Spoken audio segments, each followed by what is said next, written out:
All right, it's time for world politics, and of course, a lot is going on in the political lane. I'm going to bring on my good friends, and we're going to talk about a number of these things, including the possibility of a VP candidate that was being floated by Mr. Trump. And I'd love to hear Adam's thoughts around this, but I did hear in some of the news that I was looking at that there is some possibility of, let's say, Tucker Carlson for vice president, because I saw that, and apparently the former president, Mr. Trump, was saying that he is got a lot of common sense and that he might be a great vice presidential candidate. And of course, a number of folks were watching the debate. Yours truly was watching the debate as well on yesterday and saw a number of things, including there being some pushbacks on even the whole notion of where the fentanyl is coming from. And as I mentioned on World Edition, and we were talking about this briefly beforehand, Vivek Ramaswamy was in the news, and it was definitely trying to play to certain people and all along those lines. So one of the things that he was saying was that he would definitely secure the border and build that wall down there. But he was also saying that he would build a wall up there in Canada as well, because according to him, there's fentanyl coming from Canada as well. So it's not just coming from the Mexican border, but it was his claim that it was coming from Canada also. So he wants to build a wall, apparently maybe two walls, a wall against Canada and a wall against Mexico, and all in that space. So that was one of the things that was being talked about in that debate. And of course, there was a whole conversation around TikTok and whether Nikki Haley's daughter should have been put on blast because of her own TikToks and things that she's been doing in that social media space and all along those lines. And of course, the whole conversation around heels came up as well. And then some people were saying that even Tim Scott was playing to the Christian base. And of course, it was interesting hearing some of their various views on the whole notion of being pro-life and a number of other issues as well. So I'm going to bring up my esteemed panel, see what they've got to say about a number of these issues and all along those lines. So are you ready as you are running for president for definitely maybe even Trump to have the Trump Carlson ticket and all along those lines? Because that was something I was reading where he was floating that idea around how serious he was or how unserious he was. Only things will be found out in the due time. But are you ready for the Trump Carlson ticket? And would that be a good ticket in your mind? And did you sit up and watch the debate? I did sit and watch the debate with much dismay, because none of these candidates have a chance at the nomination. This is a waste of time. It's almost like entertainment more than it is politics. Like I said, none of these candidates have a chance at winning the nomination. Trump is going to win the nomination. And if he wants to pick a VP, he should pick me instead of Tucker Carlson. Tucker Carlson is a TV personality. Now, I have nothing against him, but he has no political experience. He obviously should not be the vice president, but it's not going to matter who the vice president is. This is going to be about Trump and a referendum on Trump, and he's going to beat Joe Biden, and we will see a Trump administration in 2024. So we're going to see the Trump administration come back. It's going to be a repeat, is according to what Adam is saying. So we're going to see him be the first one since Grover Cleveland to win, then lose, then win again. So that is what we are thinking is going to happen, and all in that space. You know, a lot of people are thinking that Nikki Haley did a great job and maybe she could be the vice president, but we have a woman that is involved in our organization that might even be smarter than Nikki Haley. So we're going to bring in one of the founders of this network, that being Kim Calhoun, and seeing if she's ready to challenge Nikki Haley. You just heard Adam say that none of these five really need to be bothering in these debates. I understand there's going to be another debate coming up. I want to say that is in the Deep South, if I'm remembering correctly, and all in that space. But there are some folks that are saying that neither Tim Scott nor Chris Christie did themselves any favors, and that they will probably be dropping out. So it might only be the three. And there is some speculation that we might even actually see Trump in one of these debates, and then even though many people are saying he's got such a sizable lead, why even bother showing up if it's going to be Vivek Ramaswamy, Nikki Haley, and definitely the DeSantis, and all along those lines. But I'm just wondering your thoughts as to whether you are ready to be jumping in the race as president or maybe even vice president. Because when I saw this notion of Tucker Carlson, hey, you got one TV personality, you're a TV personality as well. So maybe it needs to be Vice President Kim Calhoun. So what is our thoughts around this? I think I have more integrity than Tucker does.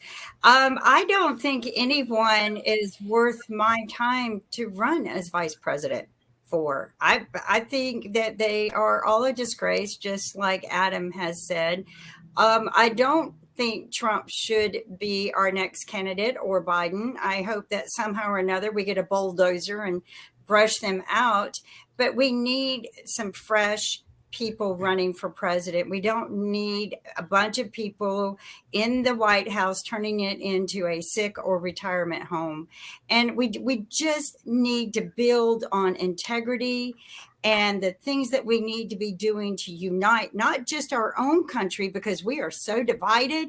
We need to start uniting the leaders of the world. We need to stop these wars. We need to sit down and figure out how to get everybody united and working together, even China, because I think we can get even China in and working with us, whether we trust them or not. We just need to start working with them. But I wouldn't be vice president for any of these people running for president. And I'm going to mention something. I think the swing vote is going to be the Federal Reserve next year based on how they manage the interest rates, because everybody blames or credits the president.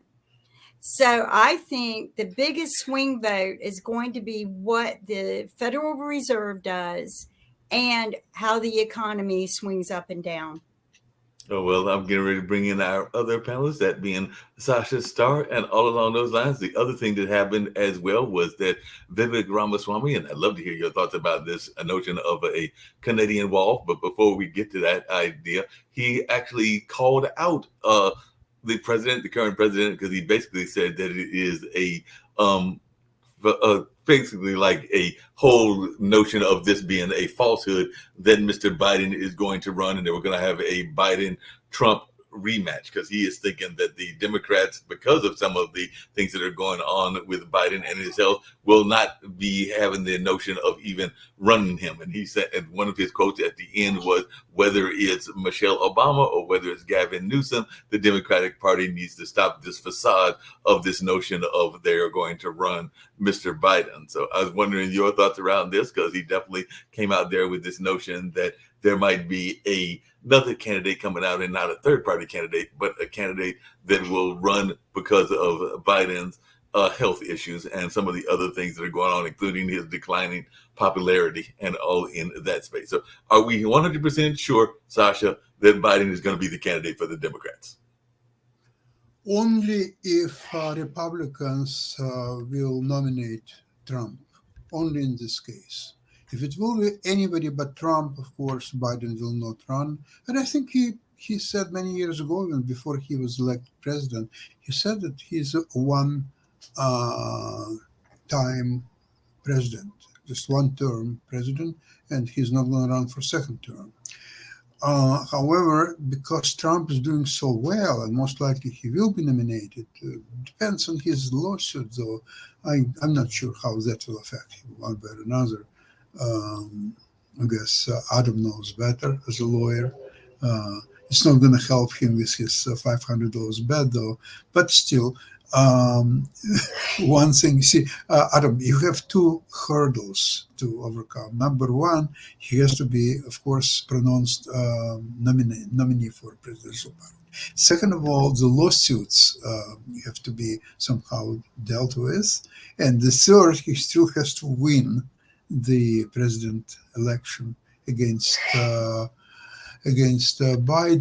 With all that on the line, I think if you pay me tomorrow, I say I'll be very liberal with you. Say $350, and we're okay with your bet. So you save $150. So, I mean, if you're interested, right? once my check to Mr. Putin clears, I'm going to be happy to pay you $350. But look, here's the thing. Now, first of all, Kim's obvious prejudice against the elderly is very appalling. I want to tell the elderly right now, you still have a purpose. But besides that, I do. Joe Biden is going to be the Democratic Party nominee. It's too late to get somebody else in there. Trump is going to be the Republican Party nominee. These 5 candidates are a disgrace. They offer no new ideas. It's like political theater. As far as the charges against Trump, even if he's found guilty on all counts, he's not going to be barred from running for the presidency. And Trump will win the presidency over Biden because Trump's policies on the economy, on the border, on inflation, on taxes, on corporate taxes, lowest Hispanic and African American unemployment rate are so much better than under Biden. The middle class is suffering under Biden and inflation. Trump will win the presidency. And when he does, something special is going to happen. Because last night, I couldn't sleep last night because of the insults against Russia that these 5 candidates made. Trump is going to establish a bridge to Russia where we partner with Moscow in making a new world order that makes us more safe, more stable, and more peaceful. There is one danger, though, that if indeed you're right, and you will win bad, and Trump will become president of the United States, guess what? Putin may no longer be there. So he will have to make a peace. That would be such a tragedy. Putin. It will be a tragedy, no doubts about that. But remember, who would replace Putin? Who will replace? It's a good question. There are enough bandits in Russia to replace Putin. There is a lineup will be to replace him. So don't worry about that. Russia is full of bandits and gangsters, and just name it. That's more than enough to elect one person to replace Putin. He will be younger, for one thing. He will be more talented. He will be more aggressive than Putin. Putin, you see, Putin, if he would be all right, he just got a little piece, 20%, 22% of Ukraine. Stop right there and go right into Poland and Baltic republics and Belarus. Belarus is his already anyway. And just do something. You see, he's so old and lazy and that is very rude. It is rude, but I agree. This discrimination against the elderly on this show. No, I hear what you say about the elderly, but I think I may have come up with a great idea, and I want to hear what Adam, as the youngest member, thinks of this idea. But we are having some trials that are going on. There are the trials that you just alluded to that are dealing with Trump. I understand that there is some impeachment proceedings that are going on, even in the Biden case, and all along those lines. I think that they have summoned the son and some other people, and of course we know that on the other side, Ivanka has been making some testimonies and all of that in the fraud case. So with all of these legal problems that are mounting for both candidates, this is my radical idea. I'm not saying that we need to do this 100% because some people might be offended by what I'm suggesting and all along those lines. But, there was the Hamilton and Burr case that existed historically and everything. So, Sasha, what do you think we sit about in the middle of D.C. and we just do the old-fashioned duel and all along those lines? So I'm thinking that might be the way to solve this political differences. That's what they did in the days of Hamilton and Burr, and maybe we would have a Biden and Trump duel. So what is y'all thoughts around this? Is it time for it just to be a Trump-Biden duel the old-fashioned way? It's not. It's not just that they're both old and for different reasons. They're just. It's very difficult to apply common sense. Why this old men who are they're dying pretty soon, right? So why are they spending their time and talent on this running for the office? What are they going to do in the office? Adam is relying on some wonderful programs that Trump has. He never had program. He never had it in 2016. He didn't have one in 2020. And he doesn't have one now. All he's talking about that election was stolen. That's all his program is. And all his so-called nuclear electorate, the base. Okay, here's a base. All they care is for him to be nominated and beat Biden and to say, I told you so, the election was stolen. Now here's a real election and he beat Biden and everything is great. What is his program? He cannot formulate program. He has a mind of a third grader. How is a third grader can formulate I any mean, program? I mean, it's not just my opinion. There are this, other. I know. this heresy that's going on here. I mean, if you did this in I heard Russia, it. I mean, I heard that today. Well, speaking of that and everything, hey, Adam, just really quickly, I mentioned it earlier, and I'd love to hear your thoughts, and definitely Sasha's as well. We've been talking, and it did come up several times about what's going on our southern border and the fentanyl that is coming across the southern border. Now, the argument that Ramaswamy and others made is that it's not just coming across from Mexico, but it is also coming across from Canada, and that it is actually being manufactured out of China. So how much of what he was saying is factual, and are you worried about the notion of securing a border to the north as well? Because apparently he was saying that we needed not just a southern border, but a northern border as well that would have a wall. So is the fentanyl coming from both sides, or is it just coming from one side, and do we need to stop people like Sasha from coming across the border and all in that space? Ramaswamy is an idiot. He's a loudmouth. And he's wrong. We don't need a border with Canada at all. Okay? We need a border with Mexico, and we need to give amnesty to illegal immigrants who are already here in the United States in an act of compassion, who have families, who are trying to live the American dream. So we need to give them a chance to do that and not deport them. So border security plus amnesty. And when it comes to Trump, I want to speak directly to suburban women and independents. Grow up, get over your emotions, because the reason that you voted for Biden in 2020 is because you didn't like Trump's temperament. But now you're paying the price at the gas pump. You're paying the price in the grocery store. You're paying the price because of inflation. And when it comes down to choosing between Trump and Biden, it's almost like choosing between Charles Manson and Ted Bundy. You got to pick somebody. And when you compare the two, Trump, reluctantly, is a better choice. And I'll tell you this. I remember in 1989 when I was in New York City, and Mikhail Gorbachev got out of his limousine, and he walked down the streets of New York and shook everyone's hand in a great moment of unification with the United States. We need to build an alliance with Russia. Trump's going to help us do that. We're going to have lower taxes, a stronger middle class, and a more peaceful nation. Hey, Adam, since you're speaking to the women, and I'm going to have $500. Just a sec. Listen, Adam. In 1989 through 1991, maybe a year or two later, Russia was at its weakest point in generations. You know that, right? So therefore, it was very easy for Reagan and then Bush Senior to make some kind of if not a deal, there was couldn't be done a deal with Russia because Russia would agree to any deal, whatever you offer. Okay, you want to try this? Yes, we agree. Oh, you want to try this as well? We agree. They would agree to anything. So now, since US failed to fixate the historic victory of the United States and the West in the Cold War, it was an incredible victory, and Ronald Reagan contributed a lot to that, and many others. So it was just, okay, so it's there. Okay, so let's go. Okay, let's try this or that. It had to be completely new world order established. Okay, here, guys. Okay, the Cold War is over. You're done your history. Here's what's going to happen today.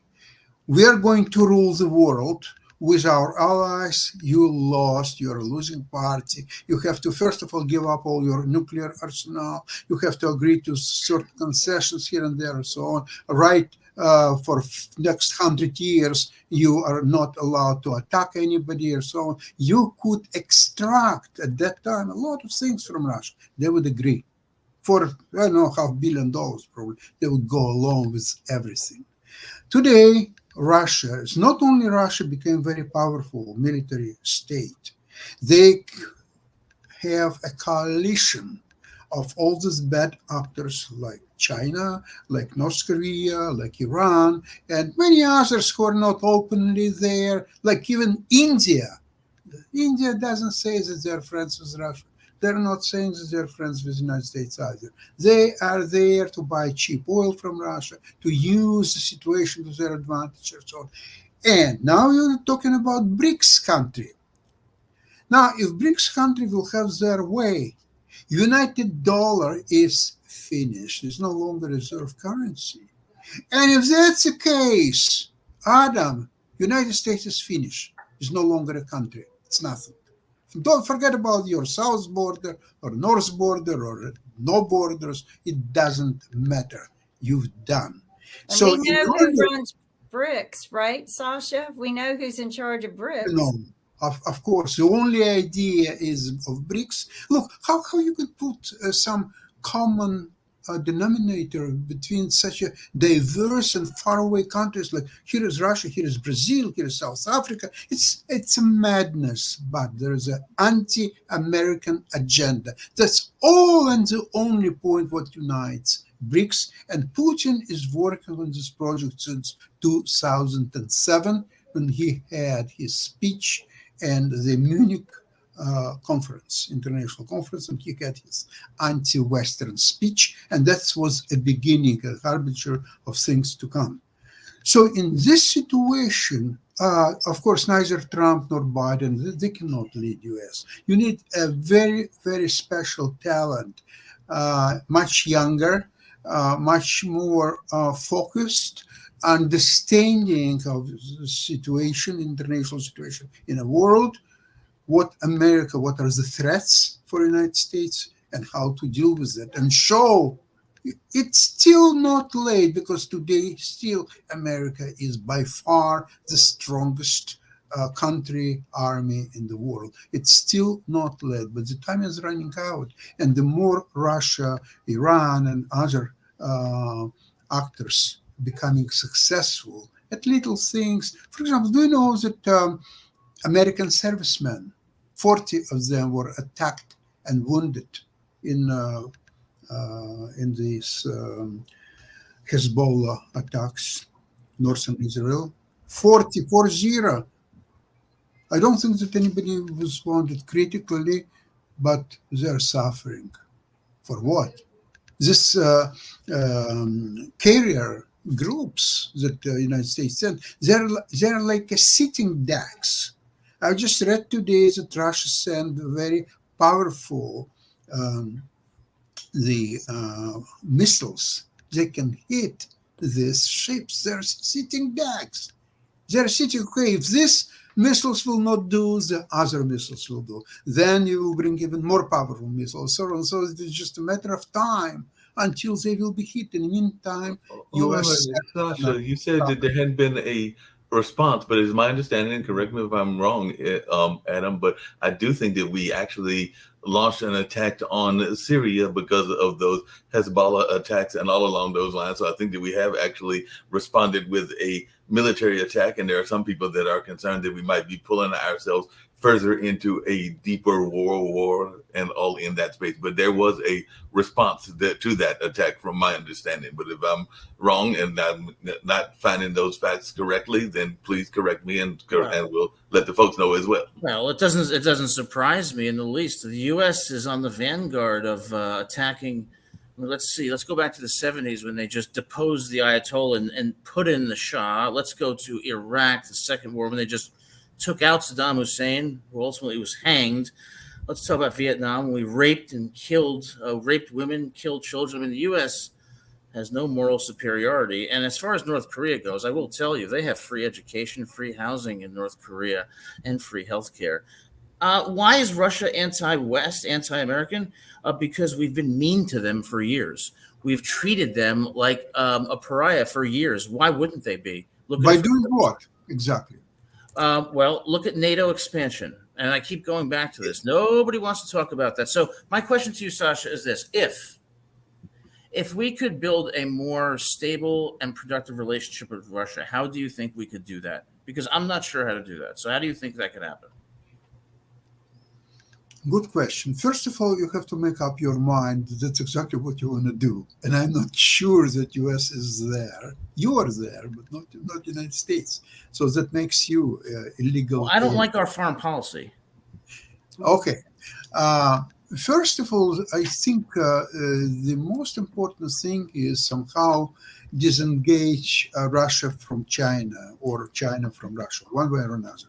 Because today they are acting together, and Russia is very much in the front line and China is behind. And it's very scary because China is almost like, okay, we are not fighting, we are not attacking anybody, but they are there and carefully watching. And they are supplying Russia with all kind of the weapons and so on, either directly or through North Korea, but it doesn't matter. They're supplying. And they're supplying all kind of the electronics and even spare parts for their, their aviation. Russia, they're using Airbuses and Boeings, and right now, since embargo, they're falling apart and nobody can service them. So they're buying some used spare parts, or sometimes they're just taking apart one liner and to fit the parts of that one to another one which is still flying, and another few months and they will all fall apart. So the Russia is in a critical situation right now, and they know it. However, they're playing a card that U.S. is even in more critical situation than Russia, because Russia still has unused Trump card. It's not Trump, it's China, okay? And United States seems to me that whatever they have, they already put on the front line in Middle East, and they even don't have enough weapons to supply Ukraine. So one of the reasons, it's not strategic reason or some other clever reason or so on. Sometimes they're not supplying Ukraine with weapons because they simply don't have these weapons. They have to be still produced. And although American factories now, all this so-called complex to produce arms, they're working 7/24. They're working 7 days a week, 24 hours a day. They're doing fantastic jobs. Their profits are going through the roof, which is one actually thing that you shouldn't forget about when the U.S. supplying weapons to other countries, including Ukraine, by the way. The American doing fantastic business. There is a lot of new jobs opened in all those factories, and the salaries there are extraordinary. Okay, so answering to your question, I have to understand, and I'm open to suggestions, how to make peace with Russia when Russia denies Ukraine even right to exist. Simply, the country is, how Putin put it, it's an artificial entity that was created by Lenin in 1920 or so, and that entity has to go. There's simply no place in this world for them. Maybe in a Mars or Jupiter, maybe they can do something there. But in this world, there is no place for entity by the name Ukraine. So how you go? You have to either agree to this formula. So then you probably can make some peace with Putin. Why not? But you have to agree to this formula. Interesting thoughts and everything. I want to come back to something you said earlier, Adam, and get off the definitely may come back to some of the other world stuff as well. But you mentioned the suburban women and that suburban voice and everything. And one thing that I have seen in the election, some people are saying that it is the Democratic key to victory, and some people may agree or disagree. But the Dobbs decision was recently made, and now a lot of the states are actually going in the direction of giving abortion access. We saw that in Ohio. We saw that in a number of other states as well. So I'm just wondering your thoughts. Is this going to be a pivotal issue in the elections? Because I do think a number of suburban women are actually looking and are going more the pro-choice side than the pro-life side, even though all of the Republican candidates came out pro-life. But I'd love to hear your thoughts, and even Sasha's and Kim as our one woman representative here on this particular show and everything in that space, as to whether this is going to be a pivotal issue in our national politics. Well, in 2020, suburban women, not surprisingly, were a disappointment. Far too emotional, focusing on Trump's temperament and a single issue. But I think that's going to change in 2024 because money trumps social issues. The middle class has been hit very hard. Inflation has affected them terribly. I still pay $4 for gas. They're going to realize that they were better off under Trump than under Biden. So I don't necessarily think Trump will win suburban women, but I think he will lose by a much narrower margin. And I think independents are going to go towards Trump for the same reason. When they compare the two, they were doing better under Trump before COVID than under Biden. I also think there's an intangible factor. Biden just looks so old. He looks so incompetent. And people, when they look at a president, they want to look up to a president and think that the president is, I don't know, someone who can be a leader, someone who's, different than they are, special, elite. And I think that's going to go against Biden too, especially when, unlike 2020, he has to run a traditional campaign rather than being able to campaign online due to COVID.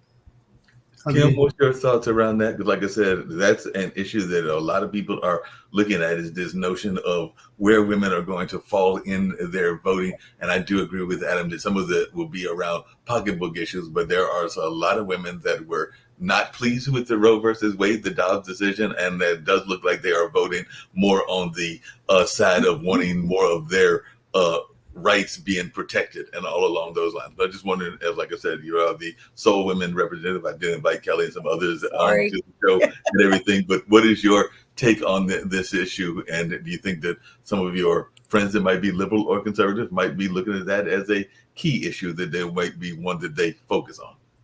Well, Mark, I believe that it's a divided issue.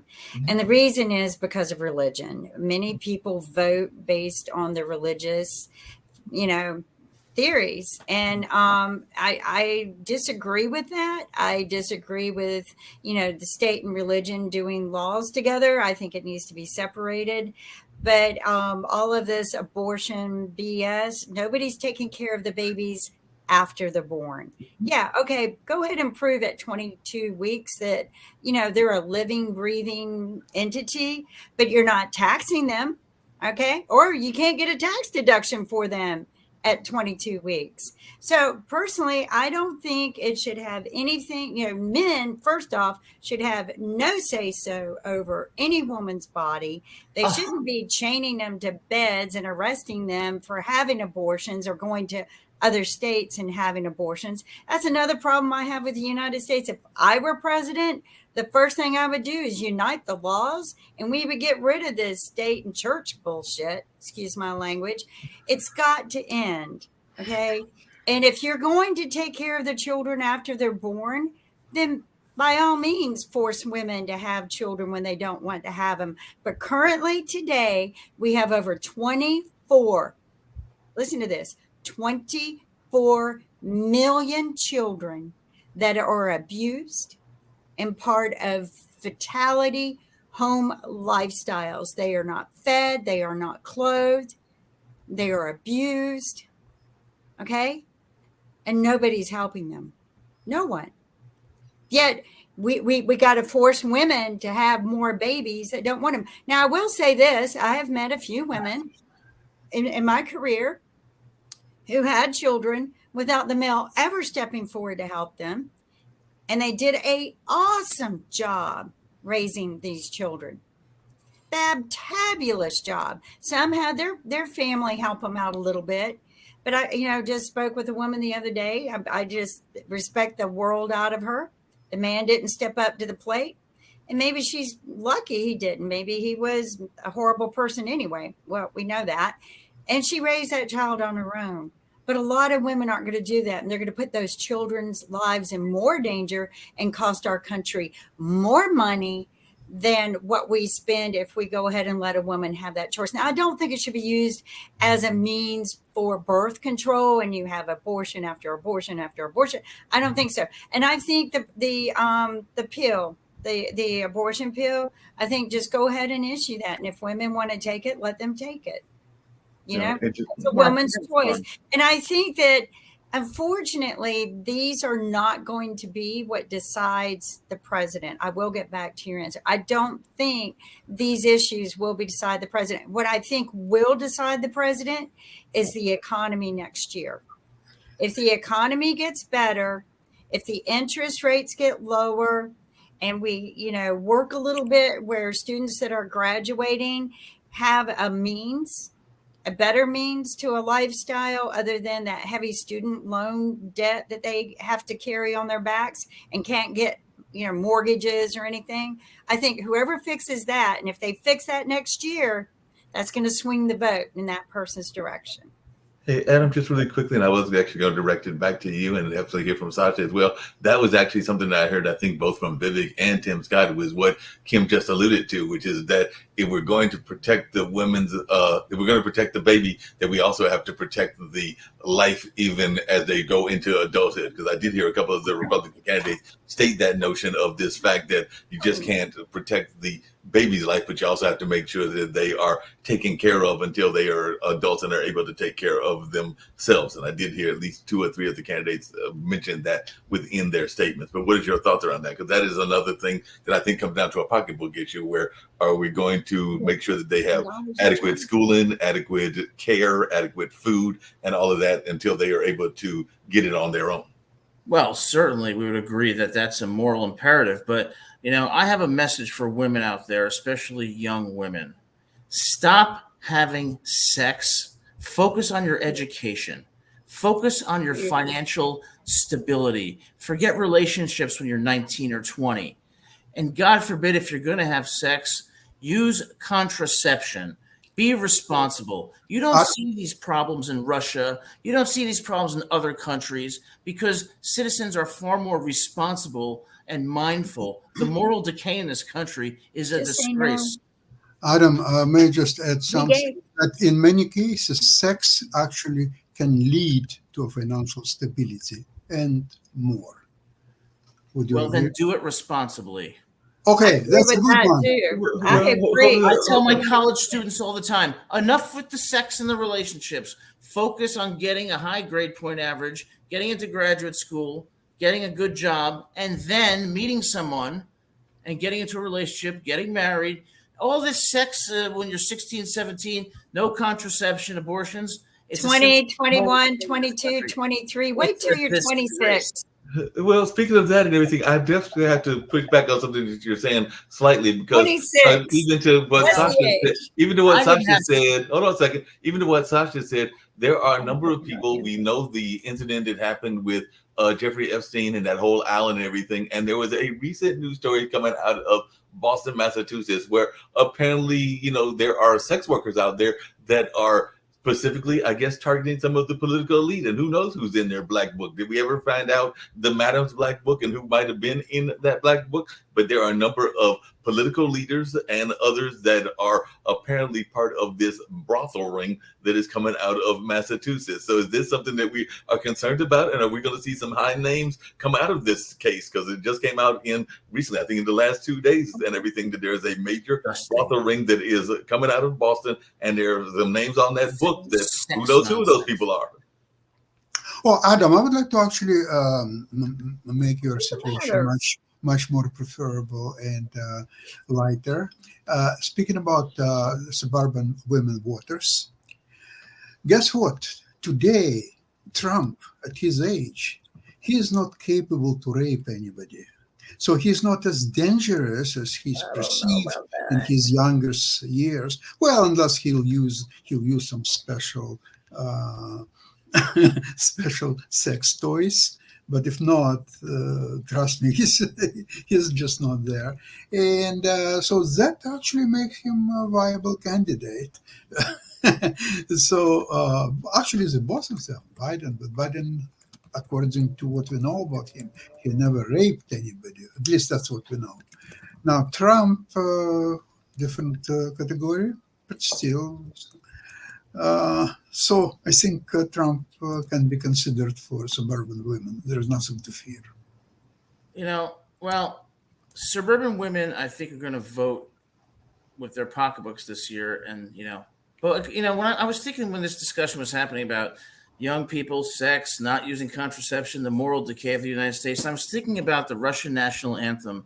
And when I go on YouTube and I hear the Russian national anthem, the citizens stand for it with such pride and such joy. And in the United States, they kneel. That's the difference. I don't like the way this country has gone. As much as Russia has engaged in atrocities, certainly, their citizens are elite. They're smart. They are. They love their country. In the United States, it's really shameful. We don't even compare to them intellectually, our maturity-wise. It really is a symptom of the moral decay of the United States. Adam, you're absolutely right. They are elite people. Remember when Russia invaded Germany at the end of Second World War? 1.5 million German women were raped by Russian soldiers, and nobody complained about it. It was a collateral damage. It was, well, you lost, you're losers. That's disgusting. What can you do? Well, yeah, but that's what the war is all about. The losers have to suffer. That's all. Yeah. Hey, Adam and Sasha, what are your thoughts? I know that part of your show, Sasha, deals with this, but we brought it up a couple of other times. I've had some guests that have brought it up, but what is the thought about the Chinese involvement in world politics and in a number of other political lanes as well? Because we're talking about what Russia is doing and whether you would be, as president, a supporter of Russia, but would you be sitting down with Xi as well, Mr. Adam, and all along those lines? And what is your thoughts around China? Because every time I turn around, I think I've got a Chinese neighbor and everything. They are coming into our universities and they are definitely buying up property, not just here, but in Africa, Asia, and a number of other places as well. So what is your thoughts around invasion of China and our role within a relationship with China? Well, I'm not an expert. I certainly would welcome into this country all intelligent people who could contribute to our economy and have a moral compass. My view broadly on China, Russia, North Korea is that it's better to try to forge alliances with them and to, as they say, bring your friends close, but your enemies closer. And I think our foreign policy for decades and decades has been rather antagonistic and itself has resulted in atrocities that Americans have committed. Maybe I'm idealistic, but when Trump went to North Korea, I thought that was a good thing. You know what, Adam, have you ever seen a movie, The Independence Day? Yes. Oh, remember when the US president went and there was a creature behind the wall? Behind the glass, right. There was a glass wall, right? And he asked, what is it exactly you want? Yes. What answer? To kill you. But there's a difference. There's a difference between that and Independence Day. The United States has the power, and everybody knows we have the power to destroy the world if we want. Mm-hmm. So doesn't that serve to deter other nations that we view as enemies? Why would we not try to get along with them knowing we have the power to assert our will whenever we would want? Hey, along those same lines, I'm going to actually drop a atom bomb into this discussion and everything. And actually, Kim gave me this atom bomb, and it's probably going to add to a 15-minute discussion because I know you're not necessarily going to agree with it, Sasha. And we also got to get ready for a Coco show and all along those lines. But there has been some notions of the idea that some of the images that we are seeing coming out of the Middle East might be manufactured and that they might not be actual real pictures and all along those lines. Kim brought this to my attention. There are others that have brought it to my attention as well. So what is your thoughts when there are people that are saying that some of these atrocities that we are seeing may not necessarily be factual and all along those lines? So what is your response to that? And Kim, if you want to explain further, I'm just trying to give a thumbnail of our previous conversation, but it definitely sounds like there has been some folks that are thinking that there might be some media fabrication going on, not just there, but in some of the other wars around the world as well. Well, Mark, we all know that how AI can manipulate a lot of what we do nowadays. And we've been watching this for quite some time, where you can even take a photo and have it, move and look real now, and have a voice come out of it, just like, the president. So, yes, I was listening to one of the local news stations, more PNR actually, and they had a professor on there who said he was going out and comparing the photos that they were gaslighting everyone with from the Israel situation, where they were saying, children are being beheaded, and women, and that he was able to compare these photos to photos that were actually taken many years ago, and they were reusing these photos to gaslight people and say, this is what's happening to us. And then Israel would pass those on to our media, and our media would believe it and use it. Nobody went and did fact checks on these photos. And guess what? You can do fact checks on photos and videos now. And it's real easy. The tool is free, and he was showing us how to do it. But he had already proved that some of the things that were being shown were fake. And he was just, extremely angry because it was giving people absolution to go out and kill other people in retaliation, which we shouldn't be doing anyway. I mean, there's so many innocent people getting killed in this war right now. We have Americans in Gaza. Okay. I was listening to some of their stories where they had been there for almost 30 days until some of them were able to get out. And now they have survivor guilt, right? And they're feeling bad about the people they left behind, but they watched, the homes that they have known their whole lives get destroyed, beautiful, places that they have gone to. People aren't able to live any life right now because Israel's bombing them, and they're getting, everybody's supporting them. And then you've got people supporting Palestine. So, yeah, but I think it was very sick that somebody took pictures from many years ago war and used them to gaslight us. I think if they find out who did that, they should. I'm not even going to say what should happen to them because I'm going to get in trouble. But they should be punished severely. I'd love to hear Sasha's thoughts around that. The flip side of that is that I had the pleasure yesterday of doing a speech or a talk to some students over at Duke University. We know that so an established and a great university was actually around some of the art community and volunteerism and everything. But when I was at the bus stop, because as many of y'all know, I get around by mass transit, I actually saw a sign that was around Palestinian support and around Palestinian support, and it listed a lot of things that were being done in support of Palestine. And I would be lying, and I'll try to pull up a picture at some point, not on this show, of some of the items that they mentioned, because some of those items were problematic on the other side, because they were talking about some of the things that had happened in support of Palestine, including like some destruction of property, destruction of buses, and even some things that were very much violent oriented. And they were actually praising some of those actions on this sign that I saw. And I think that they were trying to encourage other people to do acts of civil disobedience similar at this particular stop. And there were like 3 of these signs that were up at that particular bus stop. And like I said, I did take a picture of it, and I'll try to send it to you at some point, Sasha, so you can take a look at it and we can talk about it at a later time and all of that nature. Because like I said, it was not what the talk that I was giving about. It was about art and volunteerism. But it was interesting to see that kind of support on a major campus, because Duke is a major Southern campus and all along those lines. But I'd love to hear y'all's thoughts around what Kim said. And like I said, y'all might see me bounce off because I've got to prepare for the other show as well. But I know Kim can handle the ending as well. But I'd love to hear your thoughts as well. You're talking to me? Yes. Sasha and then Adam. Okay. In order to understand what's happening right now in the media concerning these horrible atrocities in the Middle East, you have to clearly understand what's happened on October 7th. Just one single day. Forget what's happened before that or after that. It's irrelevant completely. But October 7th. What's happened on October 7th and where all the pictures that are presented by Israel are being generated? they are being generated by Hamas people from their body cams. It's not manufactured somewhere in Thailand or in Ireland or maybe in China. No, it's from their body cams that they were wearing.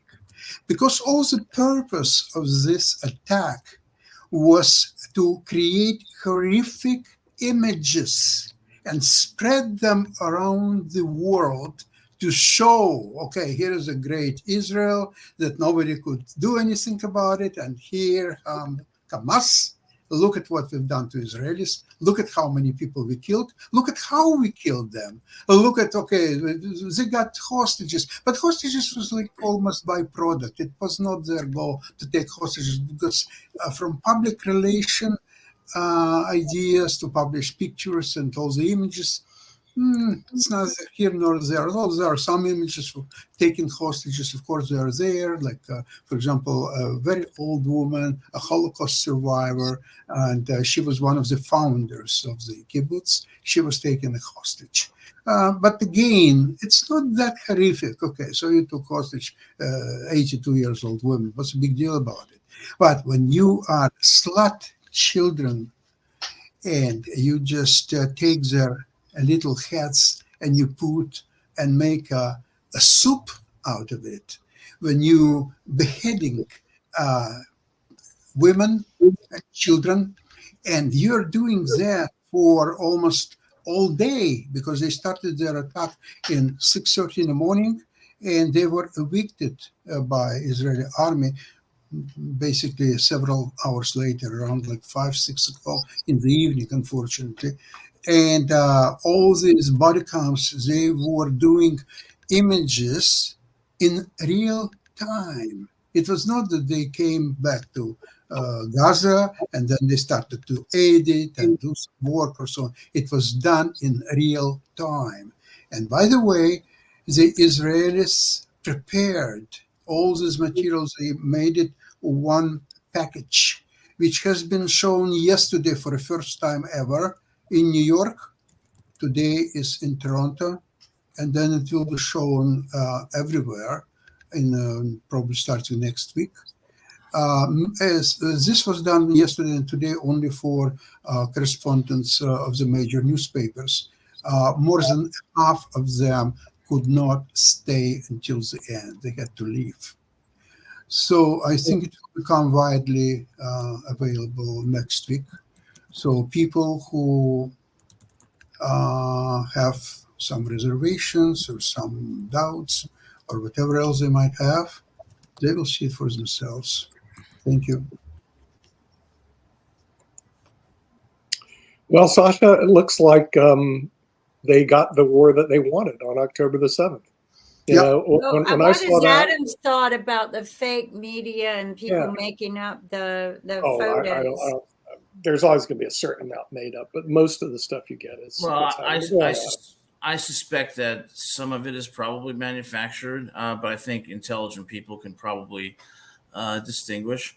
But you know, more broadly speaking, what bothers me about the way that the United States views the world, you know, do you really think that Kim Jong-un is so inherently immoral and that we're morally superior? Do you really think that Vladimir Putin is so morally inferior? No, they're just different. They come from different cultures. They come from different backgrounds and governments. If we don't seem to have that perspective in terms of recognizing cultural difference as a basis to have constructive foreign policy. And I think that that's a problem with our foreign policy. And I don't see it changing unless we recognize that. But how do we change it? How do we recognize people like Putin and this? We don't have to, Sasha. I mean, Trump was doing that with North Korea, wasn't he? Come on, look, Reagan did that with Gorbachev, didn't he? No, we don't have to play into their. We don't have to pander to every Nazi that's out there in the world. That's what the United States is not based on, pandering to dictators and thugs and terrorists. Are you kidding me, Adam? Give me a break. So the thing is, we call it what it is, and it is what it is, And for them to say, oh, poor little me, I grew up in Russia, and poor little me, because I watched Stalin murder 25 million people, that I'm entitled to be a wacko cycle myself. No, you're not. You are what you are, a wacko and a psycho. And you're part of the problem, which I just described. We don't have to pander to these people because you're right. One thing you did say, you are right, Adam. The USA, we have the power, baby. We are the big Mahath, okay? So we don't have to pander to these tiny little countries out there with their little dictatorships. We don't have to pander to Iran. Yeah, so Iran does that. Yeah, we respond. We kick them in the butt. They do it, we'll kick them harder. Go watch the movie Patton. You kick us, we're going to kick you harder.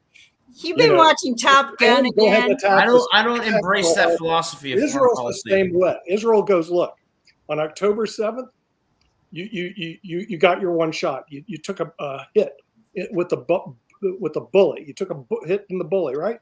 You got the war that you want. The people that live in Gaza City go, oh, we're not going to leave. Guess what? They're all leaving now in droves. Because if they don't leave, we'd rather die there. And guess what? Wish granted, you will die there. Then they start figuring it out. They will die there. So now they're getting their little butts and walking across Gaza City heading south because they realize Israel isn't going to put up with this garbage. Oh, I'm not going to do anything because I don't want to be displaced. Look, you started the fight. They're going to end the fight. And they're going to end the fight like we ended World War II. Boom. 100,000 innocent people died. So that was a tragedy. What we did was disgusting. The Japanese general. No, it wasn't a tragedy. It was what it was. You don't mess with us. Okay? Nick, remember that the Japanese generals and admirals who attacked Pearl Harbor, they knew that sooner or later U.S. will defeat them. They had a problem because of the embargo, and they just, it's like a Zugzwang. You go this way, it's really bad. And it goes this way, it's even worse. So they had to do this attack, and yet they knew that there will be consequences, and ultimately Japan will lose. That's exactly what happened. All that those bombs did is proof. Hold on. When Hamas attacked on October 7th. So what was the game plan? Did they think that, okay, so we will murder, say, 1,500 people, 2,000 people, 10,000 people? Okay, then at the end of the day, they have to retreat back to Gaza. Here's the Israeli army coming in with tanks and with artillery and with bomber and fighters and all these weapons. And then what? Then comes October 8th. So what Israel is going to do on October 8th, and then October 9th is coming, and then November is coming, and December, and so on. So what was the game plan? What they thought that something happened that they would claim victory, and the only thing was their victory is to, from their body counts, to translate all these horrible images. That's the only thing what they hoped to achieve, and they did achieve it. But now, payback time, baby. It's a Sasha, they had no game plan. They're like chess players that only see one move in advance. So they see one move. Oh boy, we struck Israel. Oh, look at all the people. Look at the havoc that we created. And then they go along with their buddies. I've hung around with the Libyans before, and they're little nuts. Oh, my buddy and I, we both have guns, and hence we're the most powerful country in the world. What we did to Libya was horrible. The Libyans actually thought they could take on the United States. I said, you don't even have a prayer. You're not even be close. So what happens is Hamas got together and they go, we're going to take on Israel. Okay, well, now they got their fight. Guess what's going to happen? They're going to be wiped out. Period. The end. Game over. Full stop. Go on. I'm afraid it's not only that Hamas will be wiped out. I think all Gaza Strip will be. I think all Gaza. I think Israel. I think you're right.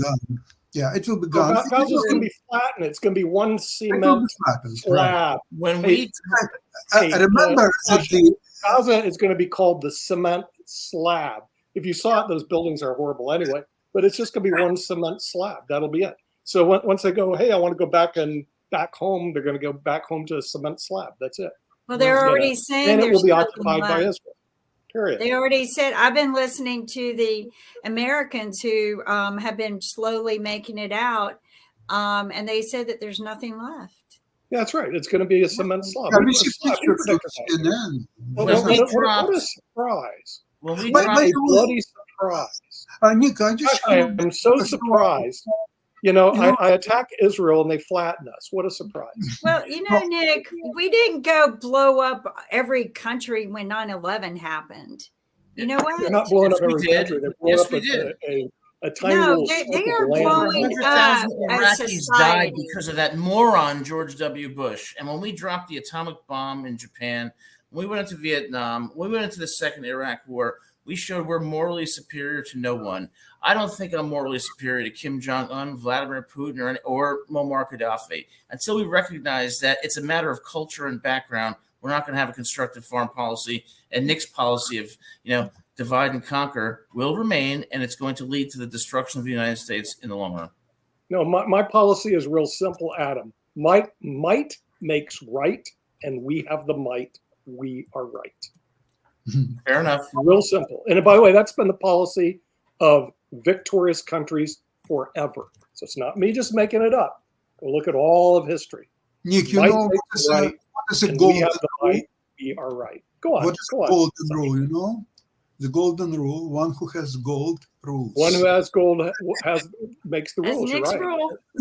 And our country, we have the might, and we are right. And frankly, I don't give a rat's rear what the other countries say. Too bad. Absolutely. So The only sad, thing too is, bad. I would urge, when you have power, when you have might, you have to use it. Otherwise, there will be a catastrophe, and then it will be much more difficult to use. So when you have it, use it. Okay? Yeah, and I think we're about using out of time because we're. And we are out of time. So, And gotta go. Thank you. thank you very Speaking much. about And we're we'll about see to you be guys mightily Tuesday. dismissed here. Don't forget to thank a veteran. It is Veterans Day on Saturday. Go hug a veteran, take them out to lunch, buy them a drink, but appreciate everything that they have done for us in every country, because they have made certain that we all have a safe home and place to be in. I hope They somebody show invite might, which makes us right. And with that, we'll see. somebody will invite Biden for lunch. You think Biden is a First World War or something, no? I'll buy him lunch. I just hope he stays awake.